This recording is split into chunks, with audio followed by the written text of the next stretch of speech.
Hello everyone, how are you all? I hope you're doing well and preparing hardest for your upcoming examinations. मैंने आपको जो to D list दी थी ना, चाहे आप बिगिनर्स हो या ऑलरेडी प्रिपेयरिंग, आपको अच्छे से समझा दिया था कि आपको किस सब्जेक्ट में कैसी स्ट्रैटेजी रखनी है. But I notice people face a lot of difficulties specifically in one subject, that is quantitative aptitude. Moreover, you have your RRB, PO and clerical examinations. You need to have a special focus on quant and reasoning. So in this special session, we will discuss specifically about quantitative aptitude. 4 to 5 points में हम लोग discuss करेंगे कि आपको क्या पढ़ना है, कहाँ से पढ़ना है एग्जैक्टली, एंड कुछ ऐसी आपको स्पेशल चीज़ें हम लोग डिस्कस करेंगे जो आपकी प्रिपरेशन में डेफिनेटली मिसिंग थी. This is Sabiya Rukhsar here working as an RRB PO. Let's begin this session. Okay, the first thing here is PD maths. इस पीडी मैथ्स में क्या आता है? सिंप्लीफिकेशन, अप्रॉक्सीमेशन, नंबर सीरीज और क्वाड्रेटिक इक्वेशन. इसको आपको इन्फिनाइटली प्रैक्टिस करना है, मतलब इतना प्रैक्टिस करना है as much as you can. तो सबसे पहले अपने कॉन्सेप्ट क्लियर करिए. हमको ये लगता है ना कि हमको सिंप्लीफिकेशन आता है, अप्रॉक्सीमेशन आता है, इसमें पढ़ने की और कोई ज़रूरत नहीं है. थोड़े से हमारे बेसिक क्लियर रहते हैं, हम बिल्कुल सिर्फ और सिर्फ प्रैक्टिस करते हैं. लेकिन आप एक बार कुछ सेशंस वॉच करके देखिए, वहाँ पर आपको ना कुछ डिफरेंट रूल्स, फॉर्मूलाज या लॉजिक समझ में आएंगे, जिससे कि आप और फास्टली सॉल्व कर सकेंगे. क्योंकि मैंने हमेशा आपको बोला है कि सॉल्व तो हर स्टूडेंट कर लेगा. जो बैंकिंग की प्रिपरेशन कर रहा है वो हर स्टूडेंट सॉल्व कर लेगा. डिफरेंस क्या है कि एक सॉल्व करेगा उसे कुछ सेकंड्स में और एक सॉल्व करेगा उसे मिनट्स में.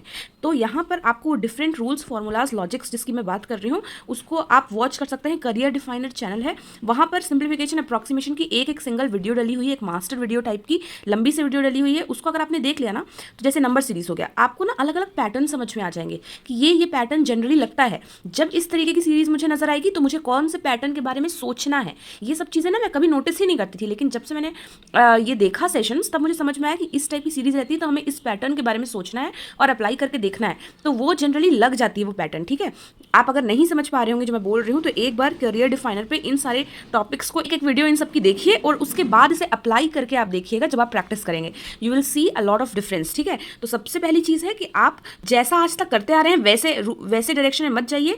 जो कुछ डिफरेंट लग सकता है वो लगा कर देखिए एक बार. ठीक है, और जो आपको वहाँ से समझ में आता है, जैसे कुछ डिफरेंट आपको लॉजिक समझ में आ रहे हैं, पैटर्न समझ में आ रहे हैं नंबर सीरीज के, तो उसका खुद का नोट्स बना लिया. मैं हमेशा ऐसा ही किया करती थी. ठीक है, जो भी आपको टिप्स एंड ट्रिक्स वहाँ से मिलेंगे उसका खुद का एक शॉर्ट नोट्स बना लीजिएगा, ताकि रिवीजन के समय पर जब आप लास्ट डे होता है ना आपका, तो एक बार आपने उस पेपर को उठा के देख लिया और आपका सारा पैटर्न्स जो है वो फिर से एक फ्रेश हो गया. ठीक है, ये जो चारों चीज़ें मैंने आपको बोली उसको आपको हर दिन एवरी सिंगल डे प्रैक्टिस करना है, ताकि आपके जो दूसरे सेक्शंस है ना उसके लिए ज़्यादा टाइम बच सके. हमको इस सेक्शन को इतना प्रैक्टिस करना होगा, इसके 5 क्वेश्चंस हम 2 मिनट्स में कर सकें. तो आप इन सब के 10 क्वेश्चंस एवरी डे करेंगे और उस पर्टिकुलर टाइम फ्रेम में आने की कोशिश करेंगे, और जो भी आप प्रैक्टिस करेंगे उसको टाइमर के साथ किया करिए. ठीक है, नेक्स्ट यहाँ पर ये है कि डेटा इंटरप्रिटेशन हम सब सॉल्व करते हैं. ठीक है, लेकिन कुछ ऐसी चीज़ें हैं ना जो वहाँ पे शॉर्टकट्स यूज़ हो जाती हैं, जो हम एक पूरे बेसिक मेथड से, लंबे मेथड से सॉल्व करते हैं, लास्ट में हमारा आंसर आ जाता है एंड वी फील सेटिस्फाइड. यहाँ पर भी मैं आपको यही रिकमेंड करूंगी कि आप डेटा इंटरप्रिटेशन का एक लंबा सा वीडियो है करियर डिफाइनर पे, जहाँ पर उन्होंने कौशिक सर ने सारे के सारे DIs को कवर किया हुआ है, और वहाँ पर क्या लॉजिक्स लगती हैं, मतलब किस तरीके से हम जल्दी सॉल्व कर सकते हैं, उस तरीके से उन्होंने सॉल्व किया है. आप कुछ मत करिए, सॉल्व मत करिए, आप सिर्फ बैठ के एक बार वॉच करिए अच्छे से कि किस तरीके से सॉल्व करते हैं. There is a lot for you to know कि आपको किस तरीके से वहाँ पर स्पीडली सॉल्व करना होता है. अब यहाँ पर देखिए, करियर डिफाइनर से मेरा कुछ अलग से स्पॉन्सरशिप नहीं चल रहा है कि मैं आपको वो रिकमेंड कर रही हूँ. मैंने वहीं से पढ़ा हुआ है, इसलिए मैं आपको रिकमेंड कर रही हूँ. कौशिक सर मुझे जान भी नहीं रहे होंगे कि ऐसी कोई है साबिया करके, है ना. तो इसलिए आपको अगर कोई और चैनल भी अच्छा लगता है जहाँ से आपको ये सारी चीज़ें मिल जाती हैं, तो आप उसी को रेफर करिए. मैंने वहीं से पढ़ा है, इसलिए मैं आपको रिकमेंड कर रही हूँ. और जो बिगिनर्स होंगे ना, एक बार डेफिनेटली जाइएगा. ठीक है, सिंगल वीडियो रहेगी और वहाँ पे आपके सारे कॉन्सेप्ट्स क्लियर हो जाएंगे. ठीक है, यहाँ पर मैं एक अलग चीज़ आपको बता रही हूँ, जो मैंने आपको बोला ना कि अभी तक आपकी प्रिपरेशन में मिसिंग थी. वो क्या चीज़ थी? मैंने आपको हमेशा बोला था कि आपको हर टाइप के DI सॉल्व करना है. वैसे ही पजल्स के लिए मैंने आपको बोला है हर टाइप के पजल्स आपको सॉल्व करने हैं. यहाँ पर मैंने सारे के सारे आपके लिए ना DI लिख दिए कि कौन कौन से टाइप्स की होती है, ताकि आपके पास एक जगह रहे और आप इंश्योर कर सकें कि आप हर दिन हर टाइप की DI सॉल्व कर रहे हैं. अगर आप 4 DI एक दिन में सॉल्व करते हैं तो आप ट्राई करिएगा कि आप 4 अलग अलग करें. फिर नेक्स्ट डे वो वाले को रिपीट मत करिए, दूसरे 4 करिए. Bar charts, bar graphs, table charts, Venn diagram, caselet, pie table chart, radar graph, mix chart, missing DI, line plus pie chart, caselet based on equation method. ये सारे आपको सॉल्व करने हैं, और ये मिलेंगे कहाँ? आप बस गूगल में सर्च कर लीजिए या यूट्यूब पे सर्च कर लीजिए, आपको इस पे लेसन्स मिल जाएंगे. तो वहाँ से आप DIs पिक कर सकते हैं. Okay, next thing here is clear your concepts of arithmetic, जिससे आप बहुत ज़्यादा भागते हैं वो आपके लिए बहुत इंपॉर्टेंट है एरिथमेटिक, एंड जो कि सबसे ज़्यादा आपको हेल्प करेगा मेंस में, क्योंकि मेंस में सारे के सारे ही क्वेश्चंस, मेजॉरिटी ऑफ क्वेश्चंस इस पे बेस्ड होते हैं। तो सारे आप एक एक चैप्टर अपने कंप्लीट कर लीजिए पहले, और फिर उसके बाद प्रैक्टिस करती जाइए। आपको बेसिकली नीड है अप्रोचेस लर्न करने की, क्योंकि आप अभी भी बेसिक मेथड से सॉल्व कर रहे हैं और इसलिए आपका लेट लगता है और इसलिए आप अरिथमेटिक से भागते हैं। तो आपको ना अप्रोचेस सीखने की जरूरत है कि हम किस तरीके से सेकंड्स में सॉल्व कर सकते हैं। आप एक एक टॉपिक उठाइए, ठीक है, जैसे मैंने उठाया टाइम एंड वर्क, उसका एक प्लेलिस्ट बना हुआ है, उसको आप कवर करिए, ठीक है, करियर डिफाइनर चैनल पे। इट इज़ द बाकी आप DI और स्पीडी मैथ्स को हटा दें, it is the best channel for arithmetic specially, ठीक है। तो आप इसको ज़रूर वॉच करिएगा। और चैप्टर, एक चीज़ मैं आपको बहुत इंपॉर्टेंटली यहाँ पर बोलना चाहूँगी कि चैप्टर कंप्लीट करने से कुछ नहीं होगा। लोग क्या कर रहे हैं क्वांट में कि बैठकर सिर्फ बुक लेकर या तो यूट्यूब से ही सिर्फ चैप्टर्स कंप्लीट करते जा रहे हैं, लेकिन मॉक्स में उनके सेम टू सेम वही मार्क्स आ रहे हैं, उसमें कोई चेंज नहीं है। आप जो भी चैप्टर पढ़ रहे हैं ना, नेक्स्ट वाले मॉक में उसे पूरा इंप्लीमेंट करके देखिए कि आपने जो पढ़ा है वो आप वहाँ पर सॉल्व कर पा रहे हैं या नहीं कर पा रहे हैं अगर, तो आपके पढ़ने का कोई मतलब नहीं हुआ। इस तरीके से पढ़िए कि आप मॉक में उसको स्पीडीली सॉल्व कर सकें, ठीक है। तो इस बात को याद रखना और ये ज़रूर करना। नेक्स्ट चीज़ यहाँ पे है डेटा सफिशिएंसी। ये एक इतना इंपॉर्टेंट टॉपिक है जिसे सब स्किप कर देते हैं। डेटा सफिशिएंसी एक ऐसी चीज़ है जो आपको दूसरों से ज़्यादा मार्क्स दिलवाएगी, स्पेशली मेंस वगैरह में, ठीक है, आता ही आता है। तो you need to practice 5 questions daily. इसको अपना रख ही लीजिए कि मुझे 5 क्वेश्चन सॉल्व करना है। और सबसे इंपॉर्टेंट पार्ट है ये, जो कि मेजॉरिटी ऑफ पीपल स्किप कर देते हैं, and this will give you extra marks overall in pre as well as mains. तो एक बार डेटा सफिशिएंसी का जो भी वीडियो आपको यूट्यूब में मिलता है वहाँ से कॉन्सेप्ट्स क्लियर करिए और डेली 5 क्वेश्चन सॉल्व किया करिए। और जब भी मॉक्स में आता है ना डेटा सफिशिएंसी का क्वेश्चन, तो उसे सॉल्व जरूर किया करिए ताकि आप खुद को एनालाइज कर सकें, ओके।